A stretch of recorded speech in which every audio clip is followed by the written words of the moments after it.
Okay, microphone testing, sound clear.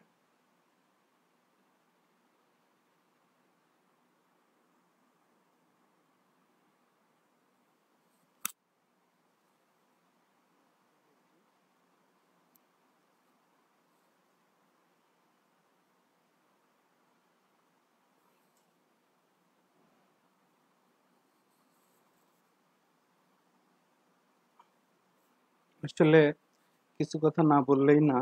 আসেন, আহ, এই video অনলাইনে পাওয়ার পয়েন্ট প্রেজেন্টেশনটা প্রেজেন্ট করা একটা চ্যালেঞ্জ ছিল। তো আমি সামহাও এটাকে ম্যানেজ করেছি। এর পিছে যারা বেসিক ডেন্টাল স্কুল অনেক শ্রম দিয়েছে এবং যারা প্রচুর সহযোগিতা করে আমাদের এই স্লাইড প্রেজেন্টেশনটা আজ রেডি করেছে, তাদের জন্য ধন্যবাদ জানা, তাদের জন্য একটা বড়সড় ধন্যবাদ প্রাপ্য। আর ইমপ্লান্ট ইমপ্লান্ট নিয়ে অনেকেই বলতে চায়, জানতে চায়। বিশেষ করে নতুনদের মধ্যে ইমপ্লান্ট জানার ইচ্ছা, বোঝার ইচ্ছা অনেক বেশি। তো সেই ক্ষেত্রে আমাদের দেখা যায় যে যখন একটা ইমপ্লান্ট কোম্পানি, একটা স্ক্রু কোম্পানি আমাদের কাছে এসে আমাদেরকে বলে যে না, আপনি একটা কোর্স করেন। যেমন আমার পড়ালেখার সত্ত্বেও আমার ফার্স্ট একটা কোর্স ছিল, সেখানে ওনারা দাবি করেন যে ঠিক আছে, ওনাদের 2টা ইমপ্লান্ট কিনতে হবে, এই জন্য 25,000 টাকা মতো দাবি করলেন এবং এর মাধ্যমে ওনারা আমাদেরকে ইমপ্লান্টের ট্রেনিং দিবেন। তো সেই অনুযায়ী আহ, আমরা ইমপ্লান্টের ইয়ে করলাম।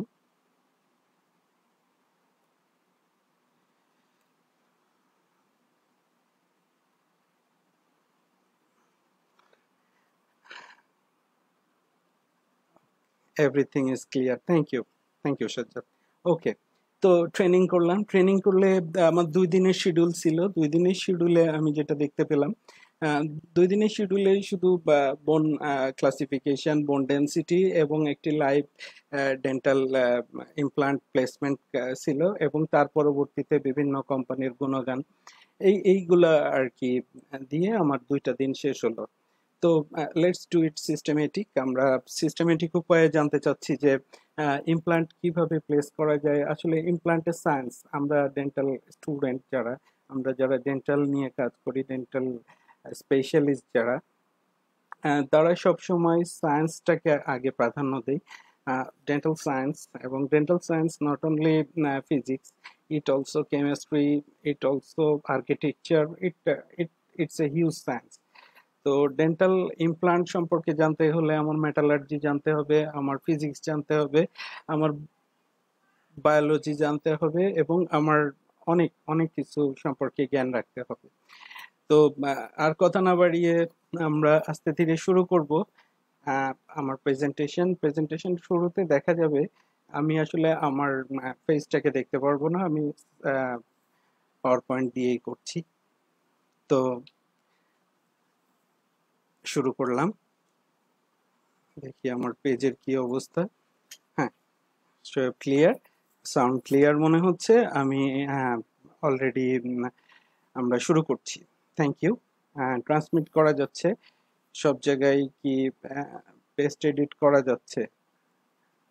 আমি কয়েকটা শেয়ার কি করা যাচ্ছে?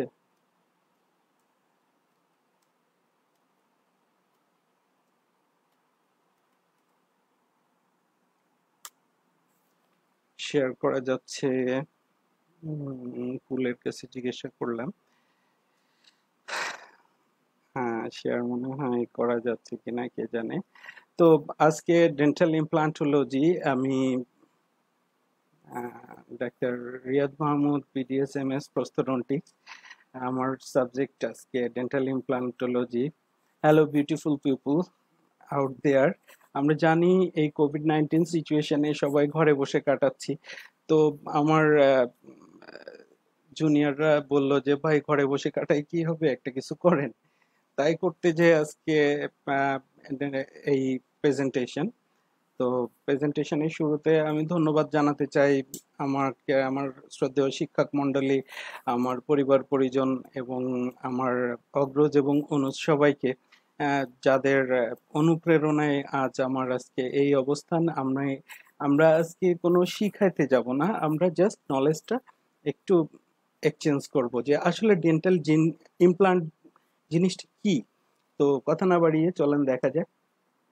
ডেন্টাল ইমপ্লান্টোলজি আজকের আলোচ্য বিষয়গুলো হবে introduction, history of dental implant, basically types of implant, introduction, indication and contraindication, history taking and clinical examination. তো ইন্ট্রোডাকশনে প্রথমেই তো সংজ্ঞা টঙ্গা দেওয়া যায়। আসলে আমি কার্ল মিশ থেকেই সংজ্ঞাটা নিয়েছি, খুব সহজ। সেটা হচ্ছে অ্যালোপ্লাস্টিক একটা ম্যাটেরিয়াল, সার্জিক্যালি যেটা ইনসার্টেড করা হয় যে বডির জ বোনের ভিতরে, প্রাইমারিলি যেটা প্রস্তরন্টিক্সের ফাউন্ডেশন হিসাবে কাজ করে। এটাই কার্ল মিশের যে অ্যালোপ্লাস্টিক একটা ম্যাটেরিয়াল যেটা জবনের মধ্যে সার্জিক্যালি প্লেস করা হয়। এটা হইতে পারে বায়োকম্প্যাটেবল বা বায়ো ইনার্ট, অনেক কথা যেটা রিটেনশন, স্টেবিলিটি, সাপোর্ট সবকিছু দিয়ে থাকে প্রস্থেসিসের। এইটাকে ইমপ্লান্ট বলা হয়। হিস্ট্রিতে দেখা যাক, আসলে ইমপ্লান্ট আমাদের কাছে নতুন, কিন্তু হিস্ট্রি কখনো নতুন না। ডেন্টাল হিস্ট্রিতে দেখা যাক, ডেন্টাল ইমপ্লান্টের হিস্ট্রিতে খ্রিস্টপূর্ব 2500 বছর, কেন চিন্তা করতে পারছেন, খ্রিস্টপূর্ব 2500, 2500 বছর আগে ইজিপশিয়ানরা কি করতো, গোল্ড ওয়্যার, হ্যাঁ গোল্ড ওয়্যার দিয়ে লাইগেচার করতে স্টেবিলাইজ করার জন্য যে ড্যামেজড লুজ টুথটাকে। মায়া সভ্যতা 400 বছর আগে দেখা যেত যে ওরা টুথের উপর ইমপ্লান্ট দিয়েছে।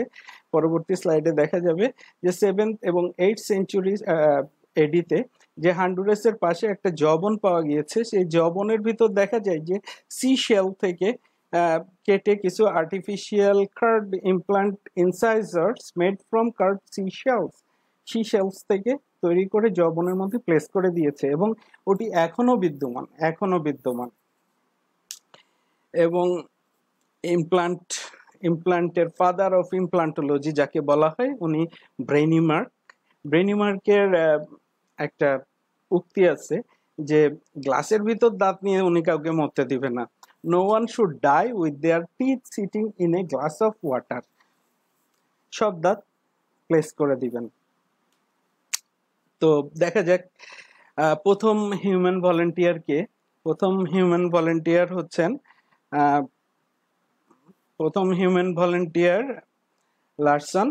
লারসন 2016-তে মে 26 তারিখে উনি মারা যান। তো লারসন ব্রেনিমার্কের একজন বন্ধু ছিলেন, ওনার জয়ে কিছু প্রবলেম ছিল, এই জন্য উনি বন্ধুকেই প্রথম, উনি অ্যানিমেলের উপর অনেক ট্রায়াল দিয়েছেন এবং উনি বন্ধুকে প্রথম 1965 সালে ডেন্টাল ইমপ্লান্ট স্থাপন করেন, এবং পরবর্তীতে এই ডেন্টাল ইমপ্লান্ট এডিএ সম্মতি দেয় না, আপনারা করতে পারবেন। এবং আরেকজনের কথা না বললেই নয়, সে হচ্ছে লনার্ড লিঙ্কোকে পায়োনিয়ার বলা হয় ওরাল ইমপ্লান্টোলজি। লিঙ্কো সম্পর্কে, লিঙ্কোর লেকচার, লিঙ্কো সম্পর্কে অনেক অনেক ধারণা, অনেক পড়ালেখা। তো লিঙ্কোফের দেখা যাক ওনার ইন্টারেস্টিং ব্যাপারটা কি। লিঙ্কো একমাত্র ডেন্টিস্ট যিনি 1969 সালে নোবেল প্রাইজের জন্য, মেডিসিনের নোবেল প্রাইজের জন্য মনোনীত হয়েছিলেন, এবং কারো মতে উনি ফাদার অফ ইমপ্লান্ট ডেন্টিস্ট্রি। তো লিঙ্কোর ব্লেড ইমপ্লান্ট আপনারা দেখতে পাচ্ছেন এখানে। ব্লেড ইমপ্লান্ট গুলো, আগের ইমপ্লান্ট গুলো এত স্ক্রু শেপ, তো ইঞ্জিনিয়ারিং ছিল না, ব্যাপারটা মোবাইলের মতো। এখন হাতে যে মোবাইল আর কিছু বছর আগে যে টেলিফোন, গ্রাহাম বেলের যে টেলিফোন, ব্যাপারটা এরকমই, শেপ চেঞ্জ হয়। আগের গাড়িগুলো দেখেন, আগের গাড়িগুলো 90 মডেলের গাড়িগুলো আর রিসেন্ট গাড়িগুলো, lot of difference, lot of dynamicity, aerodynamicity, this is science. তো লিঙ্কো প্রথম এই যে লিঙ্কো ব্লেড ইমপ্লান্ট গুলো জবনের মধ্যে স্থাপন। আপনারা চাইলে ব্লেড ইমপ্লান্ট এখনো কিছু পাওয়া যায়, আমি পরবর্তী ক্লাসিফিকেশনে আসবো। লিডিং ইমপ্লান্ট ম্যানুফ্যাকচারার্স গুলোর নাম দেখা যাক যে কারা সবচেয়ে বেশি ইমপ্লান্ট ম্যানুফ্যাকচারিং করছে ওয়ার্ল্ড ওয়াইড। লিডিং ইমপ্লান্ট ম্যানুফ্যাকচারের মধ্যে আছে নোবেল বায়োকেয়ার, স্ট্রম্যান, অ্যাস্ট্রা, 3i, ইন্ট্রালক, বায়োহরাইজন, ক্যামলগ, মার্গাগান। এরা world wide leading implant manufacturer. Bangladesh মার্কেটে নোবেল বায়োকেয়ার, বাইকন, অস্টেন, আলফাডেন্ট, স্ট্রম্যান এরাই সাধারণত মার্কেট ডমিনেট করছে। তাছাড়াও কেউ কেউ নিয়ে আসে বিভিন্ন জায়গা থেকে, বিভিন্ন ইমপ্লান্ট সিস্টেম নিয়ে আসে। একটা চাইনিজ ইমপ্লান্ট আছে যেটা টিস্যু লেভেল ইমপ্লান্ট, ওটার নাম জেটিকে। তো আমরা জেটিকের সাথেও কথাবার্তা বলেছিলাম। তো বাংলাদেশে এই কয়টা ইমপ্লান্টই সবচেয়ে বেশি পাওয়া যায়। পিওরটা এখন দেখা যায় টাইপস অফ ইমপ্লান্ট ম্যাটেরিয়াল। তো ইমপ্লান্টটা আসলে কি দিয়ে তৈরি, কেন কেন এত ম্যাটেরিয়াল? কারণ একটাই, অসিএন্টিগ্রেশন। অসিএন্টিগ্রেশনের জন্য আমরা কি কি করতে পারি? Pure titanium. পিওর টাইটেনিয়াম হচ্ছে সিপি গ্রেড 4। আর টাইটেনিয়াম অ্যালয়। টাইটেনিয়াম অ্যালয় এটারও বলবো যে কেন। তাহলে পিওর টাইটেনিয়াম ইমপ্লান্ট আছে, টাইটেনিয়াম অ্যালয় ইমপ্লান্ট আছে, পলিমার আছে, সিরামিক আছে। 4 রকম ইমপ্লান্ট ম্যাটেরিয়াল। তো কমার্শিয়ালি পিওর টাইটেনিয়াম গ্রেড 4। তো একজন, আমার প্রথম দিকে আমার তখনও এত বেশি জানা ছিল না, আমি চ্যাপ্টারগুলো মোটামুটি পড়েছি। তো বললাম আপনাদের ইমপ্লান্টটা কি, একজন ইমপ্লান্ট কোম্পানির ম্যানুফ্যাকচারার মার্কেটিং এর সাথে। উনি বলল যে আমারটা কমার্শিয়ালি পিওর টাইটেনিয়াম। আমি ও আচ্ছা, আমি চিন্তা করলাম সিপি টাইটেনিয়াম, বাবারে কি না কি জিনিস। তাহলে এই সিপি টাইটেনিয়াম গ্রেড 4টা কি? আসলে এখানে টাইটেনিয়ামের পার্সেন্টেজ অনেক বেশি থাকে, এবং এই যে একটা গ্রেড 4, গ্রেড 1, 2 অন্য কাজে ব্যবহৃত হয়। গ্রেড 4 সাধারণত মেডিকেল ইকুইপমেন্ট ইমপ্লান্টে ব্যবহৃত, 5, 6ও আছে, অনেকগুলো গ্রেড আছে। গ্রেড 4ই সবচেয়ে বেশি ইউজ হয় ডেন্টাল ইমপ্লান্টের ক্ষেত্রে। এটার সুবিধা যেটা, যে grade 4 has the most oxygen content. এখানে অক্সিজেন কন্টেন্ট বেশি থাকে এবং অক্সাইড লেয়ার তৈরি করে। আপনার যান অসিওইন্টিগ্রেশন এই অক্সাইডের মাধ্যমেই তৈরি হয়, এবং good osseointegration by titanium oxide layer. আর low physical properties, high corrosion, এটা ডিসঅ্যাডভান্টেজে দেখা যায় low physical properties, high corrosion, low strength. Low মানে কম্পারেটিভলি লো স্ট্রেংথ এবং ডিফিকাল্ট টু ম্যানিপুলেট। এই সমস্যা সমাধান করার জন্য এসে গেল অ্যালয়। আপনারা জানেন গোল্ড নিডস অ্যালয়, যেরকম গোল্ডের টাইপ আছে, টাইটেনিয়ামের অ্যালয় টাইপ আছে। এর মধ্যে টাইটেনিয়াম অ্যালয় দেখা গেল অ্যালুমিনিয়াম আর ভ্যানাডিয়াম। অ্যালুমিনিয়াম আর ভ্যানাডিয়াম অ্যাড করা হলো। অ্যালুমিনিয়াম অ্যাড করা হলো এটার ওয়েটটা কমানোর জন্য, এবং ভ্যানাডিয়াম অ্যাড করা হলো স্ট্রেংথটা বাড়ানোর জন্য। অ্যালুমিনিয়ামের স্ট্রেংথ বাড়ায়। তো অ্যালুমিনিয়াম টাইটেনিয়াম অ্যালয়টা comparatively better than CP titanium. তারপরে আছে সিরামিক ইমপ্ল্যান্ট। আপনারা খুব ভালো করে জানেন এখন সিরামিকের জয় জয়কার, সিরামিক ইমপ্ল্যান্ট ইউজ করা হচ্ছে। সিরামিক হচ্ছে জিরকোনিয়াম থেকে জিরকোনিয়া ইমপ্ল্যান্ট। জিরকোনিয়াম ডাইঅক্সাইড থেকে জিরকোনিয়া যেটা পাওয়া যায় সেটাই হচ্ছে জিরকোনিয়া ইমপ্ল্যান্ট। মিলিং করা হয়, এটা বায়োকম্প্যাটিবল, এটাতে অসিও ইন্টিগ্রেশন হয়। এটা সবচেয়ে ইন্টারেস্টিং যেটা, সামনের যেটা অ্যাস্থেটিক জোনের টুথ ইমপ্লান্ট প্লেস করার জন্য এখানে মেটালিক কলার থাকে না, সুতরাং এটা অ্যাস্থেটিক। আর all ceramic, metal free dentistry. এই জন্য সিরামিক ইমপ্লান্ট নাওয়াডেজ অ্যান্টিরিয়র টুথের জন্য অনেক কোম্পানি আছে। পোস্টেরিয়রলি কম ইউজ করা হয় যেহেতু লো স্ট্রেংথ। আর ডিসঅ্যাডভান্টেজ হচ্ছে এটা ওয়ান পিস ওয়ানলি ইমপ্লান্ট, এবং no alteration in the abutment portion, এবং high cost. Polymer implant. Polymer ইমপ্লান্টগুলো হচ্ছে এইটা কি ইমপ্লান্ট আমরা এখনো দেখিনি, তবে জানি না কবে কি হয়। মিথাইল মেটাক্রাইলেট রেজিন, এবং এটা বায়োকম্প্যাটেবল না বাট বায়োলজিক্যালি টলারেবল। এটার মেকানিক্যাল প্রপার্টি সুবিধার না, lack of addition and long living to the tissue. এটা খুব একটা সুবিধার না, অ্যাডভার্স ইমিউনোজেনিক রিয়াকশন হয়। তো নাওয়াডেজ এটা খুব বেশি ব্যবহারই আমি দেখি নাই কোথাও, খুব কম, বিশেষ সিচুয়েশন ছাড়া। আচ্ছা, ইমপ্লান্টের ডিজাইনে চলে যায় এখন আমরা। আমরা এতক্ষণ জানলাম যে ইমপ্লান্ট আসলে কি কি জিনিস দিয়ে তৈরি হয়।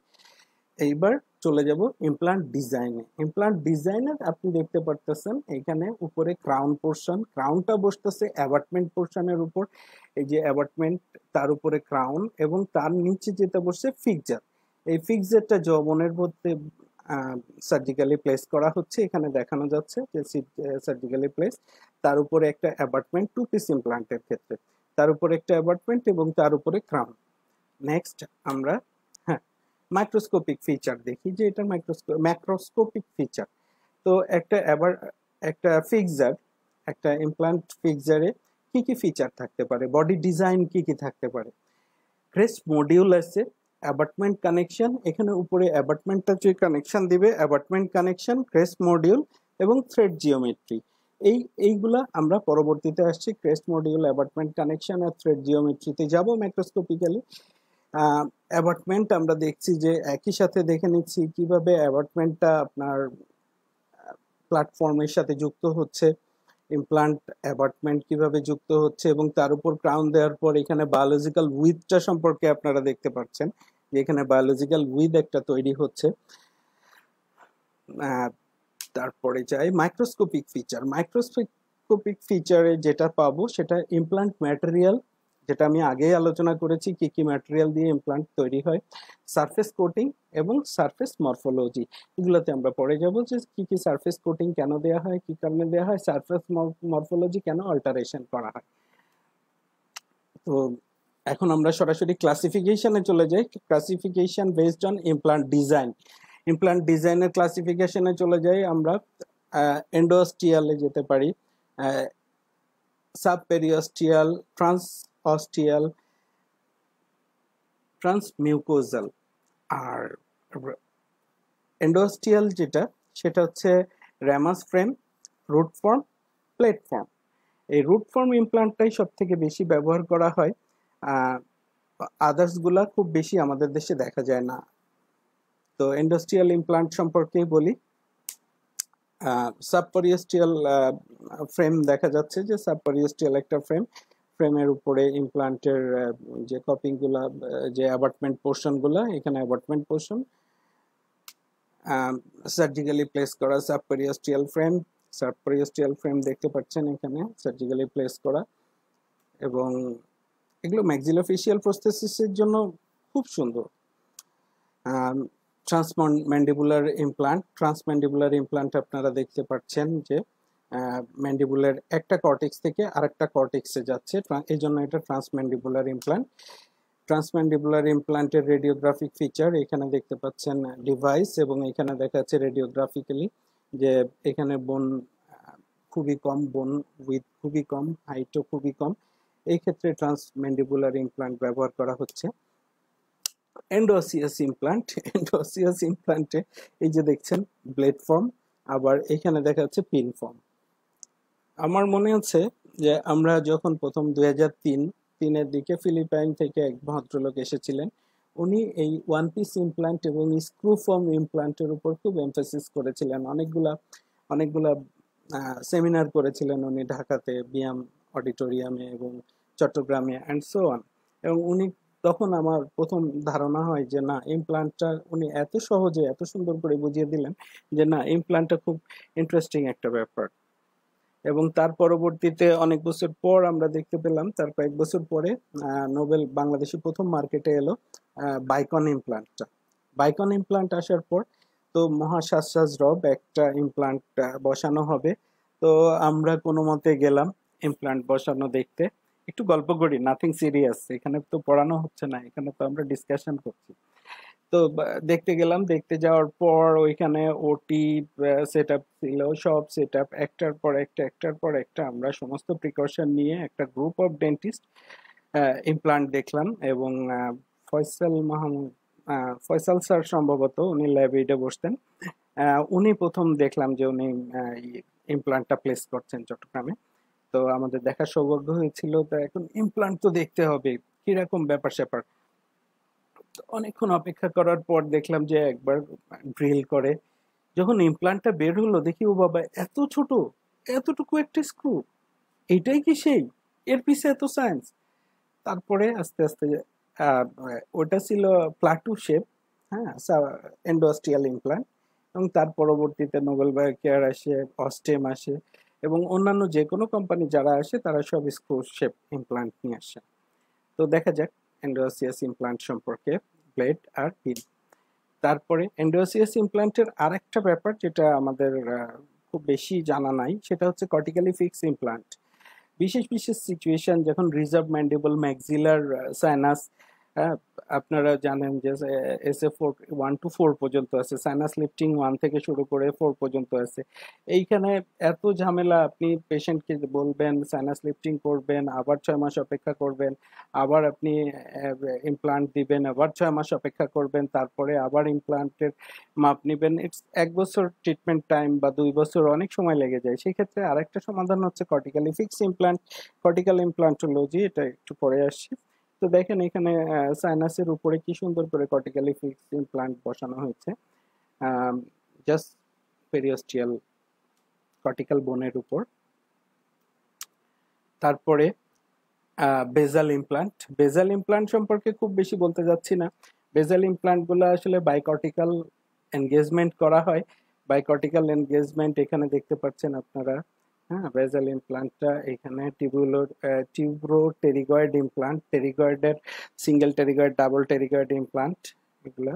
এবং বেজাল ইমপ্লান্টের একটা সুবিধা হচ্ছে এটা অসিও ফিক্সেশন করে, অসিও ইন্টিগ্রেশনও কিছু কিছু ইমপ্লান্টে করে, অসিও ফিক্সেশন করে।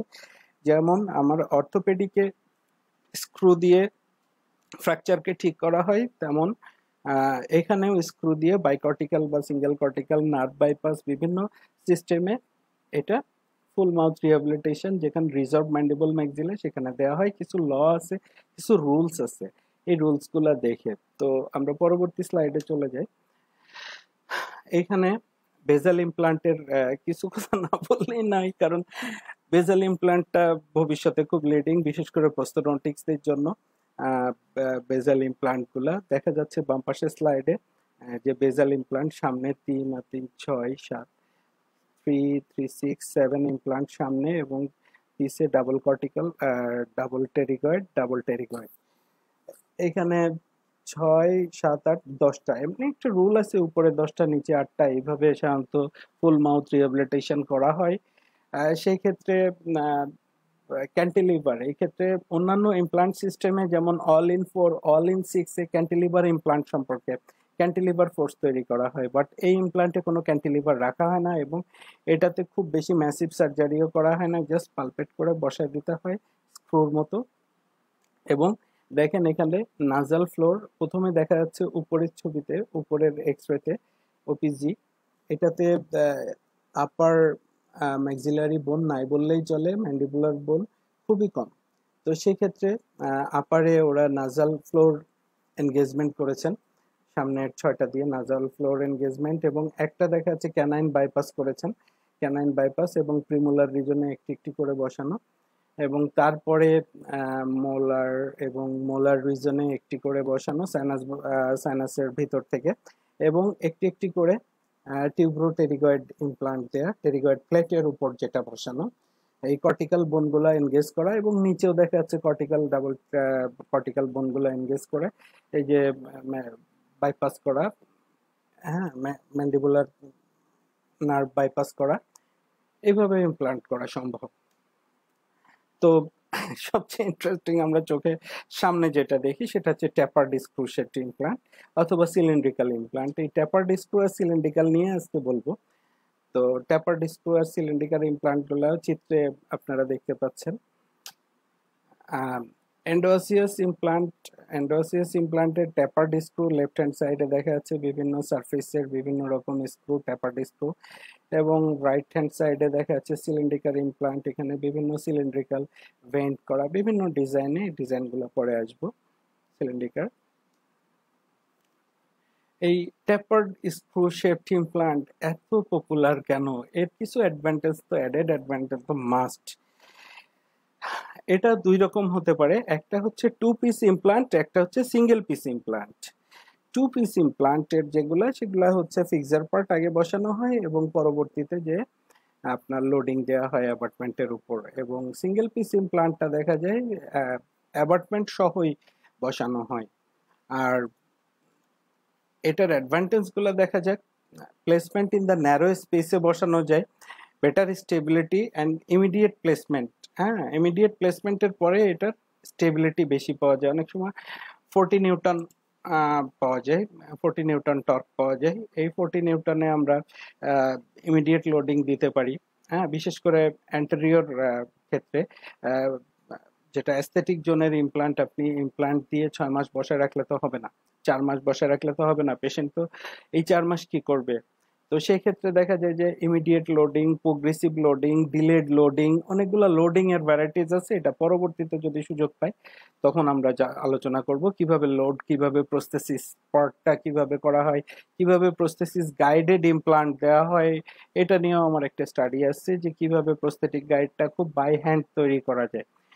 ওকে, তাহলে better distribution of compressive force. এখন কম্প্রেসিভ ফোর্স কিভাবে ডিস্ট্রিবিউট হচ্ছে একটু পরে, দু একটা স্লাইড পরে আমরা আসবো। তো স্ক্রু শেপড ইমপ্ল্যান্টের কি সুবিধা এটা আমরা দেখছি। বোরিং লাগছে নাকি? আমি আসলে ওয়ান সাইডেড, বোথ সাইডেড কোনো ইন্টারাকশন করার উপায় নাই। তো ছিলাম আমরা, এটা কি কি এন্ডোসিয়াস ইমপ্লান্ট, স্ক্রু ইমপ্লান্ট গুলা কি কি টাইপের হইতে পারে।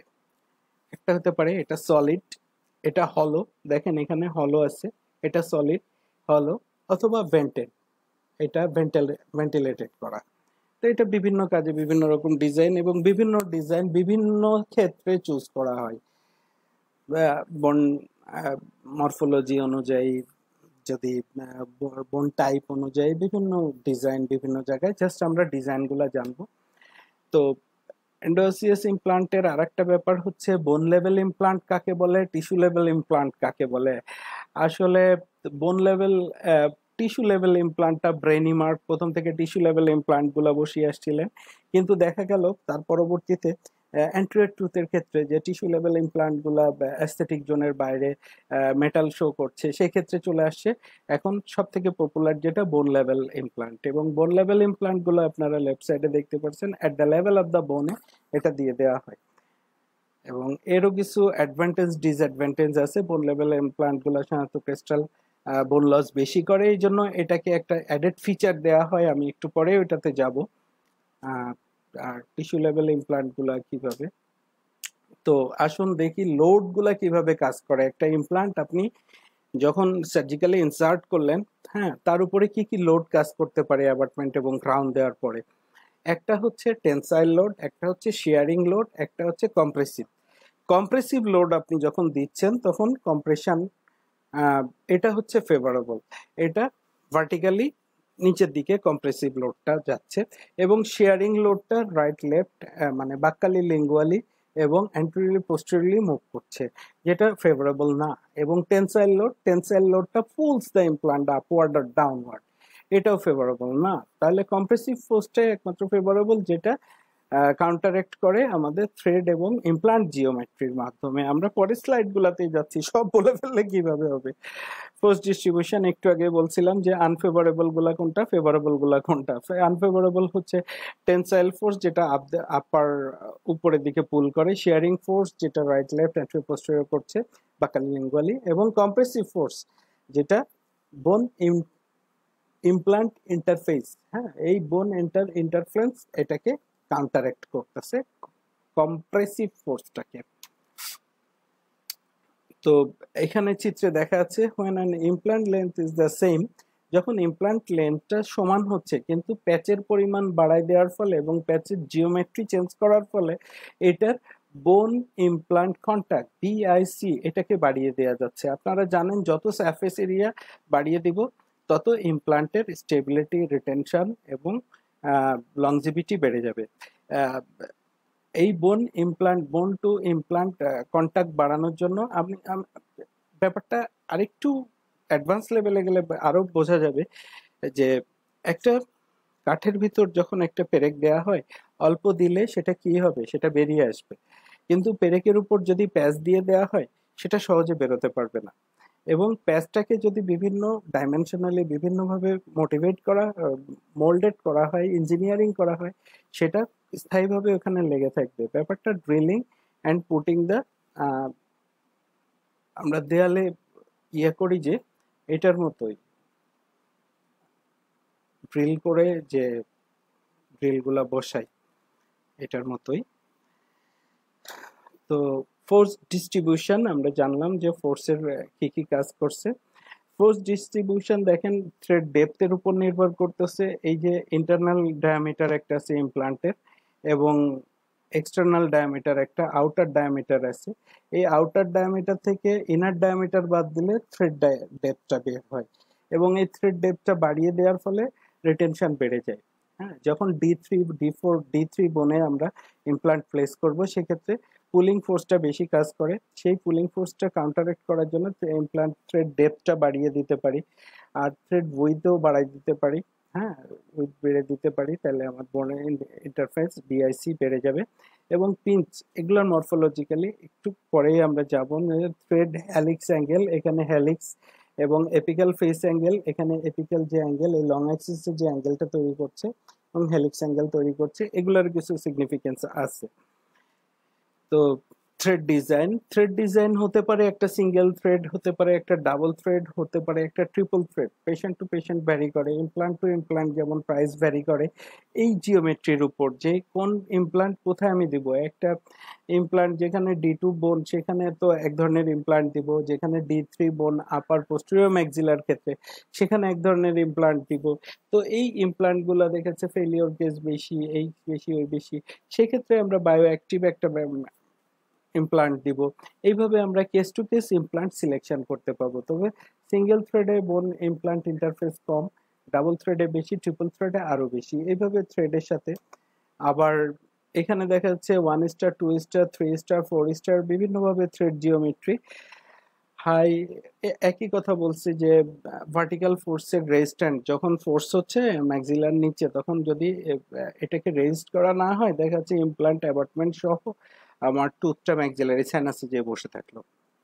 তো এটা খুব ইম্পর্ট্যান্ট, আমরা কোন ইমপ্লান্ট কোথায় সিলেক্ট করব, ইমপ্লান্টের ডিজাইন জানা। তো থ্রেড জিওমেট্রি দেখেন যে এখানে ভি শেপ একটা আছে, একটা স্কোয়ার আছে, একটা বাট্রেস আছে, একটা রিভার্স বাট্রেস আছে, এবং একটা স্পাইরাল আছে। এইভাবে 5 ভাগে দেখেন না থ্রেড জিওমেট্রি ভাগ করেছে। Sorry, V shape, square buttress, reverse buttress, spiral. V শেপটা ভি এর মতো, স্কোয়ারটা চারকোনা, buttress, reverse buttress, spiral. Okay, তারপরে ফোর্স ডিস্ট্রিবিউশনের ক্ষেত্রেও দেখা যাচ্ছে যে এই যে স্কোয়ারে, স্পাইরালে, ভি শেপে কিভাবে ফোর্সটা বিভিন্নভাবে ডিস্ট্রিবিউট হচ্ছে, কখনো কম্প্রেসিভ ফোর্স, কোথাও টেনসাইল ফোর্স এবং শেয়ারিং ফোর্স কোথায় কিভাবে ডিস্ট্রিবিউট হচ্ছে, এবং অ্যাডভান্টেজ ডিসঅ্যাডভান্টেজ। এবার আমরা চলে যাই ইমপ্লান্ট প্ল্যাটফর্ম। ইমপ্লান্টের এতক্ষণ আমরা থ্রেড ডিজাইন সম্পর্কে জানলাম, এখন জেনে যাব যে ইমপ্লান্টের যে প্ল্যাটফর্ম যেটার উপরে অ্যাবাটমেন্ট এবং প্রস্থেসিস, এবং অ্যাবাটমেন্টের উপরে যে প্রস্থেসিসটা বসবে সেটা সম্পর্কে জানবো। অনেক টাইপের গ্রুপ ABCDE, অনেক রকম ইমপ্লান্ট প্ল্যাটফর্ম। এখানে একটা ডাবল পিস যে ইমপ্লান্ট, সেখানে ইমপ্লান্ট সিঙ্গেল পিস ইমপ্লান্টে তো একবারেই অ্যাবাটমেন্টটা থাকে, বাট ডাবল পিস ইমপ্লান্ট যেটা সেটার বিভিন্ন রকম জয়েন্ট থাকে। দেখেন কোনোটা জয়েন্ট একই রকম, কোনোটা জয়েন্ট ভিতরে, একটু পরে আমরা এটা সম্পর্কে বিশাল যাব। তো এখন একটা জেনে রাখি যে এখন নোবেল বায়োকেয়ার সবসময় বলছে যে আমরা প্ল্যাটফর্ম সুইচিং এনেছি। তা প্ল্যাটফর্ম সুইচিংটা কি, ব্যাপারটা কি? হ্যাঁ, সেই ক্রিস্টাল বোন লসটাকে মিনিমাইজ করার জন্য ওরা কি বলছে, ওরা ইন্টারনাল হেক্সের থেকে, ইন্টারনাল ওদের ট্রাইব থেকে ইন্টারনাল থেকে একটা প্ল্যাটফর্ম তৈরি করেছে, অর্থাৎ বোন লেভেল ইমপ্লান্টটাকে ওরা টিস্যু লেভেল ইমপ্লান্টের দিকে মডিফাইড করেছে। দেখেন ইমপ্লান্টের অ্যাবটমেন্ট কানেকশন, ইন্টারনাল কানেকশন, এখানে হেক্সাগন, এক্সটার্নাল হেক্স, এখানে দেখেন বাইরে একটা হেক্স আছে, অক্টাগন আছে, হেক্সাগন আছে, অক্টাগন আছে, 12টাও থাকে অনেক ক্ষেত্রে, যাব আমরা এই ক্ষেত্রে। তবে বাইরের এক্সটার্নাল একটা থাকে হেক্স, এবং ভিতরে ইন্টারনাল একটা হেক্স থাকে। যে এক্সটার্নাল হেক্স এটা সুবিধা কি, এটা ফেরুলের মতো কাজ করে, ভার্টিক্যাল যে ল্যাটারাল লোড গুলো আছে এটাকে কাউন্টারেক্ট করে। কিন্তু এখানে কিছু প্রবলেম থেকে যায় এটার জন্য, যে ইন্টারনাল যে হেক্স এটা কম্পারেটিভলি এটা থেকে বেটার, যে ইন্টারনাল হেক্সের কিছু অ্যাডেড প্রপার্টিজ পাওয়া যায়। এবং তারপরে আছে মোর্স ট্যাপার। মোর্স ট্যাপারটা আসলে মোর্স ট্যাপার কোল্ড ওয়েল্ডিং, হ্যাঁ, মোর্স এটা আবিষ্কার করে, এবং তিনি দেখায় যে এটা ইয়েতে যেটা আছে নোবেল না, এটা বাইকনে পাওয়া যায়। হেক্সাগন, অক্টাগন, 12, ট্রায়োড কেন থাকে? যদি হেক্সাগন থাকে আমরা টুথটাকে 6 দিকে ঘুরাই প্লেস করতে পারবো। যদি অক্টাগন থাকে তাহলে আরো 8 ভাবে ঘোরাতে পারবো। অর্থাৎ টর্কের সাথে ঘুরিয়ে আমরা দাঁতটাকে সেট করতে পারবো। আর এটা আপনারা অ্যাবটমেন্ট পোর্শনে গেলে বুঝতে পারবেন। আর মোস্ট এফার্ট যদি থাকে তাহলে যেমন আমরা যখন বাইকন করি তখন আমরা ওই অ্যাঙ্গেল নিয়ে আর চিন্তা করি না, ট্রায়োড নিয়ে চিন্তা করি না, হেক্স নিয়ে কোনো চিন্তা করি না, কারণ ওটাকে তৈরি করলে ও নিজেই কোল্ড ওয়েল্ডিং এর মাধ্যমে বসে যাবে। তো অ্যাডভান্টেজ অফ ইন্টারনাল কানেকশন, একটু আগে বলেছি ইন্টারনাল কানেকশন, দেখেন এখানে 12টা এখানে হেক্সাগন না, এটা 12টাই আসছে ইন্টারনাল কানেকশনে। তো এটা হচ্ছে স্ক্রুর উপর কম প্রেসার দেয়, ফলে স্ক্রু লুজেনিং কম হয়, এস্থেটিক্যালি সুন্দর হয়। মাইক্রোবিয়াল সিল খুব ভালো একটা সিল হয়, বেটার জয়েন্টের স্ট্রেংথটা ভালো হয়। মোস্ট প্ল্যাটফর্ম সুইচ অপশন, এটাতে আবার প্ল্যাটফর্ম সুইচিং অপশনও করা যায়, যেটা এক্সটার্নাল হেক্সে সম্ভব না। এখন অ্যাবাটমেন্ট গুলো আপনারা দেখতে পাচ্ছেন বিভিন্ন মাপের, বিভিন্ন অ্যাঙ্গেলের, বিভিন্ন শেপের অ্যাবাটমেন্ট পাওয়া যায়। অ্যাবাটমেন্ট সম্পর্কে খুব বেশি বলবো না, সামান্য বলবো। সেটা হচ্ছে এর পরবর্তী স্লাইডে এখানে দেখতে পাচ্ছেন আপনারা দুই ভাবে ভাগ করা যায়, একটা হচ্ছে মেড, কাস্টম মেড, একটা স্টক। আমরা স্টকই বেশি ব্যবহার করি কারণ কাস্টম মেড খুব বেশি আমাদের ক্যাডক্যাম মেলিং সিস্টেম নাই। যদি অ্যান্ট্রয়েড টুথ হয় এবং সেই ক্ষেত্রে অ্যাস্থেটিক রিজনে আমরা মিলিং করে আমরা ইন্ডিভিজুয়াল ইমপ্লান্ট অ্যাবার্টমেন্ট বানাতে পারি, বাট এই ক্ষেত্রে আমরা স্টকগুলা ইউজ করি, স্টকগুলা কম্পারেটিভলি বেটার। তো এখানে উপরে সব স্ট্রেট দেখতে পাচ্ছেন বিভিন্ন সাইজ থেকে, এবং তারপরে অ্যাঙ্গুলেটেডের আবার বেন্ট, এটার সাথে এক্সট্রা ড্রাইভারও আলাদা লাগে, এবং তারপরে সিলিন্ড্রিক্যাল দেখতে পাচ্ছেন।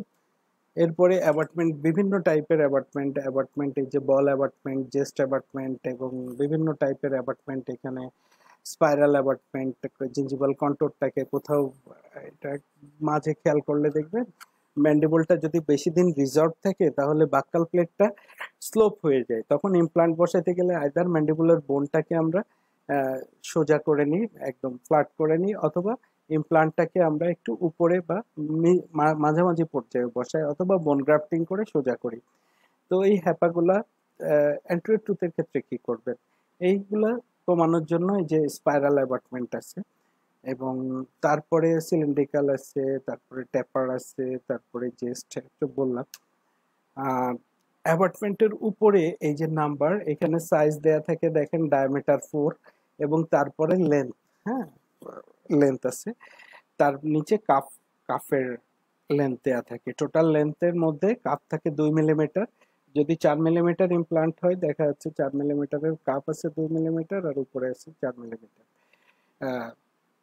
এইভাবে আপনারা লেন্থ 3, 4, 5, 6, অর্থাৎ জিঞ্জিভাল হাইট একরকম, জিঞ্জিভার যদি বেশি থাকে তাহলে সেই জিঞ্জিভাল লেন্থ আপনারা যখন অ্যাপার্টমেন্টের অর্ডার করবেন তখন আপনার জিঞ্জিভাল লেন্থও বলতে হবে, আবার ইমপ্লান্ট কতটুকু চান, অর্থাৎ ইন্ট্রাঅক্লুসাল ডিস্টেন্সের উপর আপনি ইমপ্লান্ট অথবা ট্রিম করে নিতে পারবেন, বাট ছোট হয়ে গেলে তো আপনার লোড নিবে না। সেই ক্ষেত্রে আপনার জিঞ্জিভাল লেন্থ বের করতে হবে এবং ইন্ট্রাঅক্লুসাল ক্লিয়ারেন্স বের করতে হবে। এখন চলে আসছে টিস্যু ফরমার। যখন 2 পিস ইমপ্লান্ট সিস্টেমে যে ফিক্সারের উপর আমরা একটা যদি টিস্যু আমরা ফিক্সারের উপরে ফার্স্ট স্টেজ সার্জারিতে আমরা কি করি, একটা কাভার স্ক্রু দিয়ে টোটালটা ঢেকে দিই, এবং 4 থেকে 6 মাস পর, 4 মাস মিনিমাম, 3 মাস থেকে 4 মাস ডিপেন্ডস, 3 মাস থেকে 4 মাস পর আমরা আনকভার করে স্ক্রুটাকে সরাই, আমরা টিস্যু ফরমাট দিই। কিন্তু অনেক ক্ষেত্রে দেখা যায় টিস্যু ফরমাটটা ইমপ্লান্টের সাথে একই সাথে দেয়া থাকে, এবং সেটাতে দেখা যায় সেকেন্ড স্টেজ সার্জারিটা খুব বেশি লাগে না, সুন্দর একটা টিস্যু কন্ট্যুর আমরা পেতে পারি। যেমন এখানে দেখা গিয়েছে যে এখানে আমরা ইমপ্লান্টের ডিউরিং সার্জারি এটা আমরা ইমপ্লান্টে একটা টিস্যু ফরমাট দিয়ে এটাকে বন্ধ করে দিয়েছি। এটা বেশি লাগে আপনার ইমিডিয়েট ইমপ্লান্টে, যখন এক্সট্রাকশনের পরে ইমপ্লান্টটা প্লেস করা হয়, অনেক বড় একটা জায়গা থাকে, টিস্যু এনে কভার করা কষ্ট, সেক্ষেত্রে আমরা টিস্যু ফরমাটটা সরাসরি বসিয়ে দিয়ে আমরা দুই পাশ থেকে টিস্যু এনে দিই, এটা তো সুবিধার বেশি। এখানে যদি কাভার স্ক্রু দেই তাহলে দুই পাশ থেকে টেনে আনতে হয় বেশি ইমপ্লান্ট। আপনারা জানেন যে একটা হোস্ট যে বোন, এটা বেশি টেনশন হলে তখন রিজর্পশন বেড়ে যায়। এই জন্য লেস টেনশন একটা সুন্দর কাজ। এখন চলে যাব আমরা ইমপ্লান্ট সারফেস। ইমপ্লান্ট সারফেসে অনেক রকম সারফেস হইতে পারে, স্মুথ হইতে পারে। বেজাল ইমপ্লান্ট গুলা বলে যে আমরা স্মুথ। স্মুথে তাহলে সুবিধা কি, সমস্যা কি? স্মুথের সুবিধা হচ্ছে এই স্মুথ সারফেস ইমপ্লান্ট গুলার মাইক্রোবিয়াল কলোনাইজেশনটা খুব কম হয়। কম হওয়ার জন্য এখানে পেরি ইমপ্লান্টাইটিস বেশি ডেভেলপ করে না। আর যেই রাফ এন্ড সারফেস যে ইমপ্লান্ট গুলা থাকে মাইক্রো থ্রেড, এগুলোতে দেখা যাচ্ছে ব্যাকটেরিয়াল কলোনাইজেশন হচ্ছে, প্লাক অ্যাকুমুলেশন হচ্ছে, পেরি ইমপ্লান্টাইটিস ডেভেলপ করতেছে, বোন রিজর্পশন হচ্ছে। তো সেক্ষেত্রে স্মুথ আর রাফের কম্বিনেশন কিছু কিছু দেখা যায়। আবার রাফেরও কিছু সুবিধা আছে যে বোন ইমপ্লান্ট ইন্টারফেস বেড়ে যাচ্ছে, রাফ সারফেস বাড়ায় দেওয়া হচ্ছে, ইমপ্লান্টের টোটাল সারফেস এরিয়াটা অনেক অংশে বেড়ে যাচ্ছে। এই রাফ করার জন্য অনেক রকম কাজ করা হয়, মেশিন করা হয়, রাফেন্ড করা হয়, কোটিং করা হয়, স্যান্ড ব্লাস্টিং, এগুলো পরে আসবো। এগুলো স্যান্ড ব্লাস্টিং, অ্যাসিড ডিচিং, আবার কখনো অ্যানোডাইজ করা হয়, এগুলোতে আসবো যে এখনই চলে আসছে। ইমপ্লান্ট সারফেস মডিফিকেশন টেকনিক, সারফেসগুলো কিভাবে মডিফিকেশন করছে, মেকানিক্যাল আর কেমিক্যাল আর হচ্ছে বায়োলজিক্যাল। আমরা বায়োলজিক্যালের মধ্যে দেখা যায় কখনো কখনো গ্রোথ ফ্যাক্টর দিয়ে, পেপটাইড এবং ক্যালসিয়াম ফসফেট দিয়ে বায়োলজিক্যাল একটা করা হচ্ছে। আবার অ্যাডিটিভ প্রসেস এবং সাবস্ট্রেটিং প্রসেস। সাবস্ট্রেটিং প্রসেসে আছে ওই যে অনেকে বলে যে যেমন কোম্পানির লোক এসে বলবে আমাদেরটা অ্যাসিড ডিচিং, আমাদেরটা স্যান্ড গ্রিড ব্লাস্টিং, এরকম বলবে। আবার অনেকে বলবে যে না ইলেকট্রোপ্লেটিং করা, ইলেকট্রোপলিশিং করা, মেকানিক্যাল পলিশিং আছে, লেজার মাইক্রো টেক্সচারিং আছে। এছাড়াও অ্যাডিটিভ আছে প্লাজমা স্প্রেড আছে, titanium plasma, hydroxy appetite coating, calcium phosphate oxidation, iron deposition, etcetera. তো ইমপ্লান্ট আসলে কারো একা অধিকার বলা যায় না, একটা একা না, এটা একটা group of works, group of surgeons এখানে কাজ করে। সেখানে আছে group of dentist, dental surgeons, সেটার ভিতর আছে ওরাল সার্জারি, সেখানে আছে প্রস্থোডন্টিক্স, সেখানে আছে পেরিওডন্টিক্স, এই পেরিওডন্টোলজিস্ট। এনারা একত্রিত হয়ে একটা ইমপ্লান্ট সুন্দরভাবে করতে পারেন। এখন ইমপ্লান্টের চলে আসবো ইন্ডিকেশন এবং কন্ট্রাইন্ডিকেশনে। আপনাদের যদি কোনো কোশ্চেন থাকে আপনারা লিখে রাখেন, আমি কিছুই দেখতে পারছি না, পুলে যাব, পুলে গিয়ে দেখে তারপরে আমরা আনসার করব হয়তো শেষ দিকে। ইন্ডিকেশন এবং কন্ট্রাইন্ডিকেশন, কন্ট্রাইন্ডিকেশন আর লিখি নাই। ইন্ডিকেশন যখন আপনার প্রসেসিসের দরকার হবে তখন ইমপ্লান্ট দেন, যেখানে আপনার রিটেনশন, স্টেবিলিটি, সাপোর্ট, তিনটা জিনিস বেশি দরকার হবে, এখানে আপনি ইমপ্লান্ট দেন। কন্ট্রাইন্ডিকেশন গুলো জানার দরকার। কন্ট্রাইন্ডিকেশন, অ্যাবসলিউট কন্ট্রাইন্ডিকেশন আছে, রিলেটিভ কন্ট্রাইন্ডিকেশন আছে, লোকাল কন্ট্রাইন্ডিকেশন আছে। একটা ব্যাপার শেয়ার করি, সেদিন আমাকে আমার এক স্নেহস্পদ জুনিয়র উনি বলছেন যে ভাই ইমপ্লান্ট তো আসলে স্মোকারদেরও করা যায়, যাবে না কেন? হ্যাঁ, আমি বললাম হ্যাঁ, কিন্তু আপনি তো বলেছেন এটা কন্ট্রাইন্ডিকেশন। তো আমি বললাম আচ্ছা, আমি তো বলি নাই এটা অ্যাবসলিউট কন্ট্রাইন্ডিকেশন না রিলেটিভ কন্ট্রাইন্ডিকেশন। ও আচ্ছা, তবে কোম্পানির লোক আমাকে বলল করা যায়। তো এটাই হচ্ছে বাস্তবতা। আমাদের জানতে হবে যে আসলে অ্যাবসলিউট কন্ট্রাইন্ডিকেশন কোনটা, রিলেটিভ কন্ট্রাইন্ডিকেশন কোনটা, আর লোকাল কন্ট্রাইন্ডিকেশন কোনটা। যে কোনো কন্ট্রাইন্ডিকেশন সেটা আমরা ধরে নিব এটা আমাদের সায়েন্সের ঘাটতি। এখানে যে কোনো কিছু আমরা ওভারকাম করতে পারি এবং তার কথা অবশ্যই ঠিক। কোনো না কোনো কোম্পানি কোনো না কোনো সিস্টেমে এই ঘাটতিটাকে পুষিয়ে ওরা বলছে যে না আপনি এটাও করতে পারবেন। কিভাবে পারবেন আমি বিস্তারিত বলবো না, শুধু হেডিং গুলা বলে যাব। অ্যাবসলিউট কন্ট্রাইন্ডিকেশন আছে মেজর অ্যালার্জিস, যদি কোনো পেশেন্টের অ্যালার্জি থাকে তাহলে স্পেসিফিক মেটালে, তাহলে ইমপ্লান্টটা করা যাবে না। তারপরে আছে ইয়ং এজ। এখানে সবসময় মনে রাখতে হবে, কিছুদিন আগেও একটা পোস্টে দেখেছিলাম একজন উনি 14-15 বছরের 13-14 বছরের একজনকে ইমপ্লান্ট করেই দিবেন। তো তাকে অনুরোধ করলাম, ভাই আগে অ্যাক্টিভ গ্রোথটা শেষ হোক, হ্যাঁ, অ্যাটলিস্ট উনি 18 বছরের ওভার হোক, তারপরে আপনি ইমপ্লান্ট করেন, কারণ এটাতে আপনার রি-ইমপ্লান্ট করার সম্ভাবনা, রিডু করার সম্ভাবনা আছে। বিভিন্ন রকম গ্রোথে তার সমস্যা হতে পারে, আপনি আপাতত অন্য কোনো মেথডে যান, পরে ইমপ্লান্ট দিয়ে। এবং উনি ব্যাপারটা বুঝলো, তাই তো ব্যাপারটা এরকম।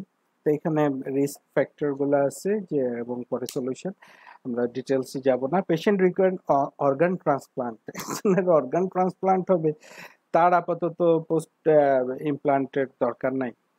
হ্যাঁ, এটার রিস্ক হচ্ছে post operative infection, long term treatment follow up, এই আর কি, অসিয়েন্টিকেশন ফেলিওর। এই ক্ষেত্রে অল্টারনেটিভ ফাইন্ডিং করতে হবে। তারপরে আছে autoimmune disease like HIV AIDS, এটাতে অসিয়েন্টিকেশন না হইতে পারে, পোস্ট অপারেটিভ ইনফেকশনের চান্স থাকে, অল্টারনেটিভ করতে হবে। অ্যাবসলিউট কন্ট্রাইন্ডিকেশনে আরেকটা হচ্ছে ক্যান্সার, যদি কারো কার্সিনোমা থাকে, কিন্তু মজার ব্যাপার হলো সে কার্সিনোমা ট্রিট করে আসার পর যখন ওরোফেশিয়াল ক্যান্সার থাকে তখন প্রস্থেসিসের দরকার হয়, এবং সেই ক্ষেত্রে সবচেয়ে বেশি দরকার ইমপ্লান্টের। প্রস্থেসিসের রিটেনশন স্টেবিলিটি সাপোর্টের জন্য আমরা দেখা যাচ্ছে অনেকে বেজাল ইমপ্লান্ট ইউজ করছেন ওনারা, ডিউরিং এবং আফটার রেডিয়েশন ওনারা ইমপ্লান্ট দিচ্ছেন। হ্যাঁ, অনেক প্রিকশন নিয়ে ওনারা স্পেশালিস্ট, ওনারা ওনাদের মতো বেজাল কিছু ইমপ্লান্ট দিচ্ছেন, রিটেনশন স্টেবিলিটি সাপোর্ট যেখানে চমৎকার। কার্ডিওভাস্কুলার ডিজিজ, অ্যাবসলিউট কন্ট্রাইন্ডিকেশনে কার্ডিওভাস্কুলার ডিজিজ থাকলে আমরা দেখা যায় যে হার্ট ফেলিওর, ভালভুলার ডিজিজ এবং মায়োকার্ডিয়াল ইনফ্রাকশন, এইসব ক্ষেত্রে অল্টারনেটিভ ফাইন্ড করতে বলেছে। রিলেটিভ কন্ট্রাইন্ডিকেশন, রিলেটিভ কিছু কন্ট্রাইন্ডিকেশন আছে, সেটার মধ্যে আছে স্মোকিং, ড্রাগ অ্যাডিকশন, অ্যালকোহলিজম, এগুলাতে পরবর্তীতে প্রবলেম হতে পারে। স্মোকিং এ দেখা যায় দুই রকম, একটা হচ্ছে নিকোটিন, স্টেসিস করে ব্লাড ভেসেলকে, আরেকটা হচ্ছে স্মোকারের তাপ এবং টেম্পারেচার, এগুলো লোকাল ইরিটেন্ট হিসাবে কাজ করে, এবং আদার্স অ্যালকোহল এগুলা।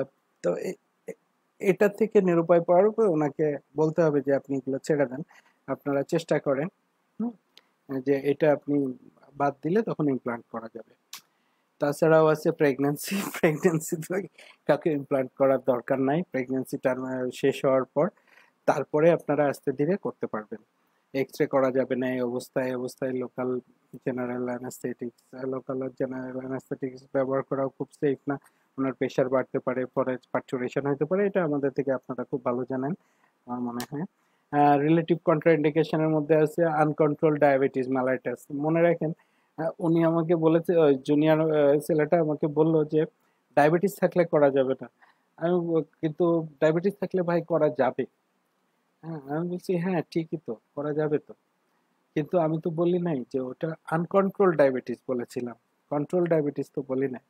যে হ্যাঁ এটা ঠিক, ডায়াবেটিস থাকলে করা যাবে, ওটা কন্ট্রোল হতে হবে, কন্ট্রোল হইলে ইমপ্লান্ট করা যাবে। তারপরে আছে ইলনেস রিকভারিং অ্যান্টিকোয়াগুলেন্টস।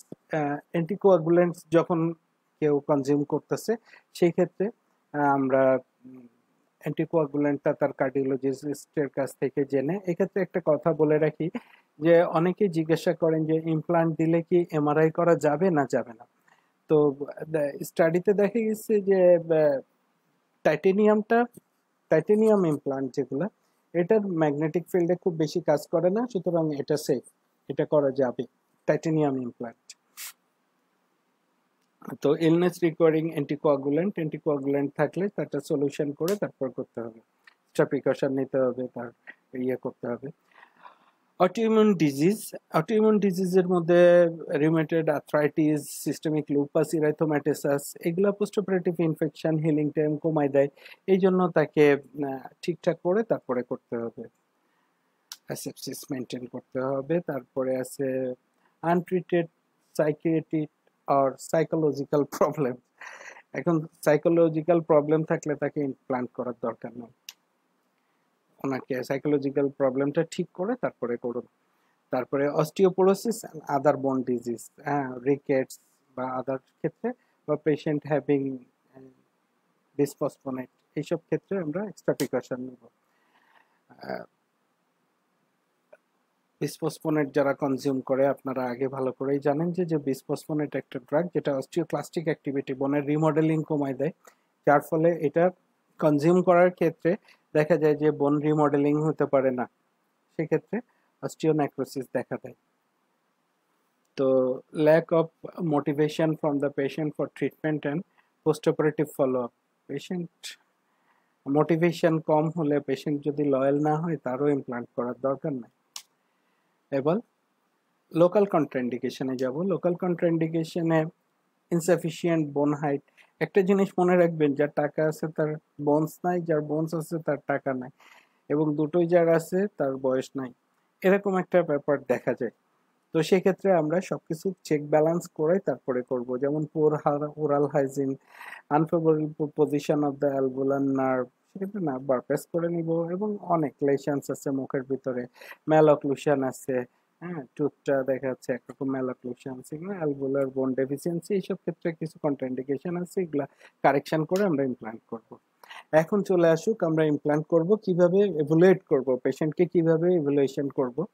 তো সেটা হচ্ছে আমরা প্রথমে এক্সামিনেশন চলে আসলো, ইন্টারোরাল হিস্ট্রি কোথায় গেল,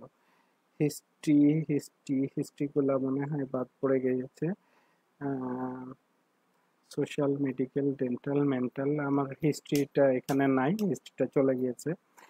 আমার লোকাল কন্ট্রাইন্ডিকেশন, পেশেন্ট ইভ্যালুয়েশন, আমরা পেশেন্ট ইভ্যালুয়েশনে যেহেতু হিস্ট্রির ইয়েটা নাই, তো আমরা মুখে বলে দিই যে পেশেন্ট ইভ্যালুয়েশন কিছু হিস্ট্রি নিব, সেটা হচ্ছে পার্সোনাল হিস্ট্রি, তার নাম, ফিনান্সিয়াল, সোশ্যাল হিস্ট্রি, তার ফিনান্সিয়াল কন্ডিশন, তার বয়স, এগুলা, তারপরে সোশ্যাল, মেডিকেল, ডেন্টাল, মেন্টাল, এই চারটা স্ট্যাটাস দেখে তারপরে আমরা ইন্টারোগেশনের পরে তারপরে আমরা ইনভেস্টিগেশন, এক্সামিনেশন করব। প্রথম হিস্ট্রি নেওয়ার পরে এক্সট্রাওরাল এক্সামিনেশন করব, যে facial symmetry, mid line, occlusal planes, smile line, other facial factors, আর পালপেশন, টিএমজে পালপেশন ছাড়া কোনো হিস্ট্রি কমপ্লিট হয় না, palpation of the lymph node, palpation of the thyroid gland.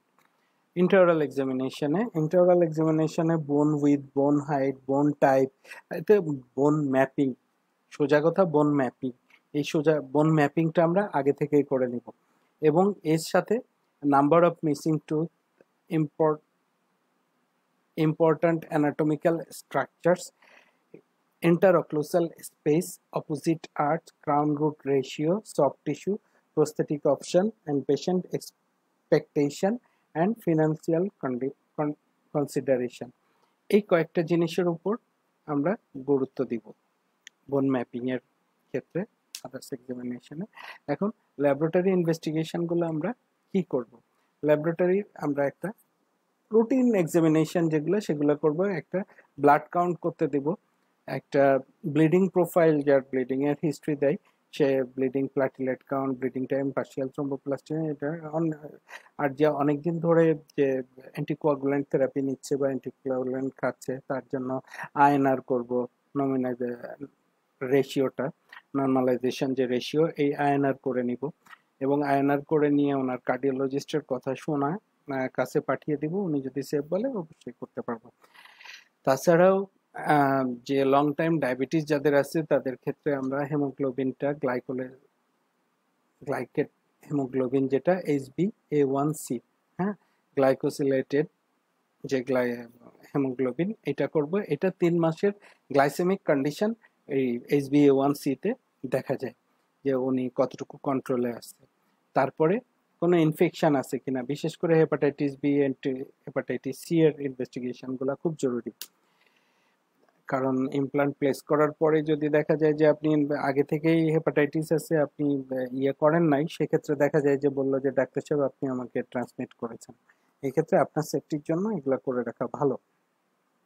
এবং ইমেজিং আমাদের কাছে আছে পেরিএপিক্যাল, আমরা সঙ্গে সঙ্গে একটা পেরিএপিক্যাল এক্সরে, সবাই আরবিজি আছে। এছাড়াও আমরা একটা ওপিজি, প্যানোরামিক রেডিওগ্রাফ যেটা ওপিজি করব, এবং তারপরে যদি মনে হয় খুব বেশি ঝামেলার সেক্ষেত্রে আমরা সিবিসিটি এখন খুবই অ্যাভেলেবেল, আমরা কোন বিম সিটি স্ক্যান অবশ্যই করে ফেলবো, এবং কম্পিউটার টোমোগ্রাফি, এমআরআই, এগুলা। Thank you. এখন দেখা যাক, আমি আমার পুলে চলে যাই, কি অবস্থা পুলে। এখন স্টুডিও মোডে চলে যাই, স্টুডিও মোডে প্রোগ্রামে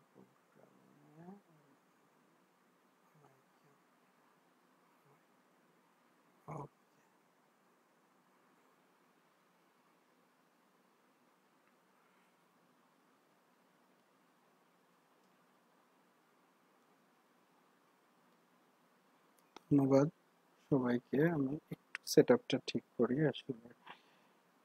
মাই ক্যাম, ওকে, এক নিঃশ্বাসে বলে ফেললাম। এখন পুলের এটা তো ট্রান্সমিট করা হচ্ছে না, এটা ট্রান্সফর্ম করি।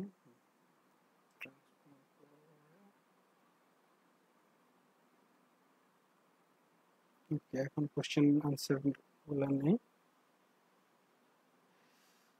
ওকে,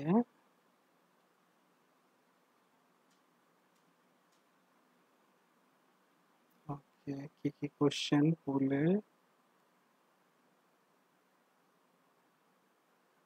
পাবলিক করে দেন না, এখনো যাচ্ছে না।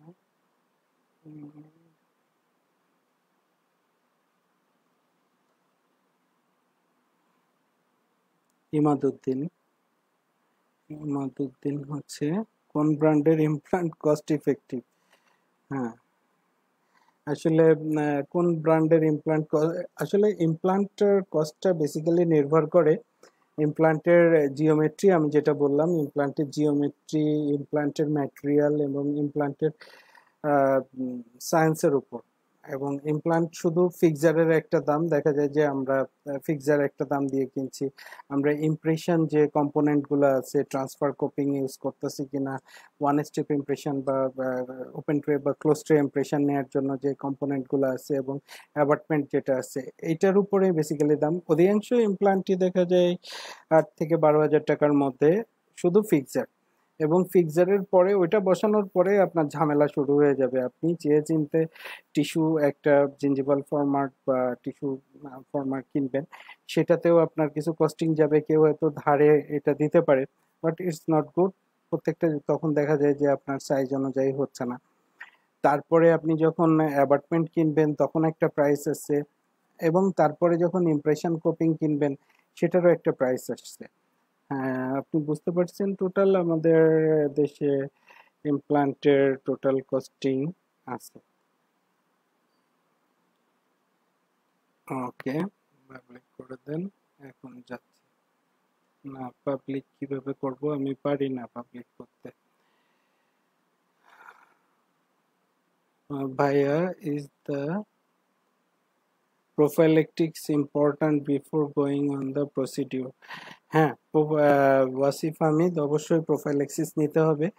প্রোফাইলেকটিক অ্যান্টিবায়োটিক নিলে ভালো, কারণ প্রোফাইলেকটিক অ্যান্টিবায়োটিক ইজ রেকমেন্ডেড ইমপ্লান্টের ক্ষেত্রে।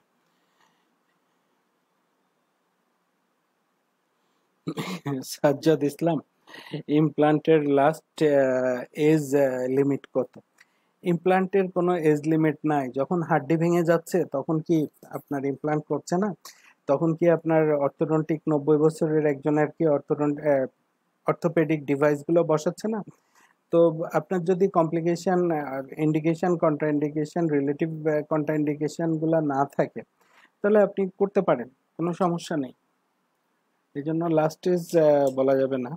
তবে জেরিয়েটিক পেশেন্ট, বেডরিডেন পেশেন্ট, এদের তো নিশ্চয়ই ইমপ্লান্ট করতে যাবেন না। শেখ জাহেদ ভাই, হ্যাঁ, ওটা আমি রিলেটিভ কন্ট্রাইন্ডিকেশনে বলেছি, যাদের প্রস্থেটিক হার্ট ভালভ আছে এবং যাদের রিং স্ট্যান্টিং করা আছে। থ্যাংক ইউ জাহেদ ভাই। স্টেন্টিং করা আছে, সেক্ষেত্রে প্রিকশন আছে। প্রিকশনের জন্য একটা, আমার মনে হয় একটা টেক্সটের রেফারেন্স দেয়া যেতে পারে। 1 মিনিট, আমি একটা টেক্সট নিয়ে আসছি, এই টেক্সটটা আপনারা পড়লে পারেন।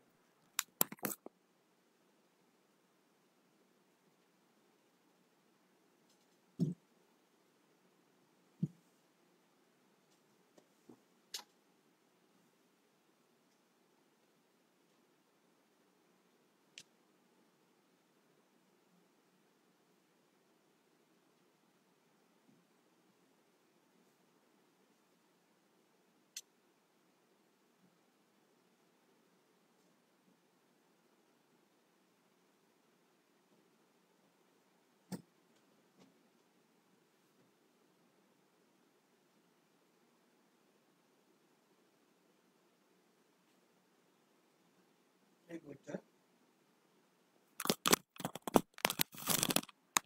সরি নাইস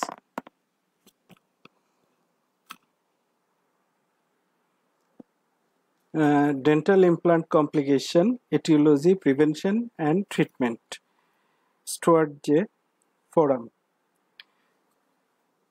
এই বইটা আপনারা বিভিন্ন ইন্ডিকেশন কন্ট্রা ইন্ডিকেশন সম্পর্কে বলা আছে এই বইয়ের আলোকে এগুলা বিস্তারিত আলোচনা করা আছে থ্যাংক ইউ আজ এ পর্যন্তই শোয়েব একটা কোশ্চেন এটাই শেষ কোশ্চেন সিবিসিটি কি মাস্ট করতে হয় না সিবিসিটি মাস্ট করতে হয় না যখন আপনার সাইনাস লিফটিং লাগে এবং SA2-3 এই কন্ডিশনে তখন সিবিসিটির দরকার হয় এবং ক্রিটিক্যাল স্ট্রাকচারগুলো যখন আপনি প্রয়োজন হয় প্রি ইমপ্লান্ট অ্যাসেসমেন্টের সেক্ষেত্রে আপনি সিবিসিটি করতে পারেন